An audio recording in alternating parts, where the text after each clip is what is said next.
బాల్య వివాహాల నివారణపై ప్రతి ఒక్కరూ దృష్టి సారించాలని జగ్గంపేట ప్రాజెక్ట్ ఐసిడిఎస్ సిడిపిఓ ఎం పూర్ణిమ అన్నారు.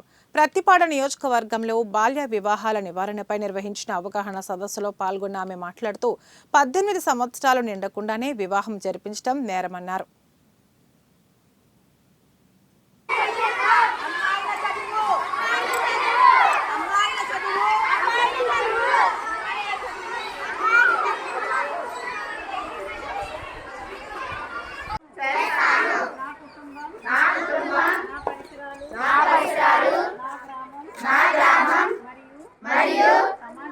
సమాజంలో బాల్య వివాహాలు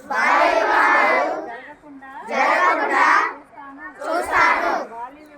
బాల్య వివాహం జరగడానికి చేసిన ఏ ప్రయత్నాన్నైనా పంచాయతీ మరియు ప్రభుత్వ అధికారులకు తెలియపరుస్తాను.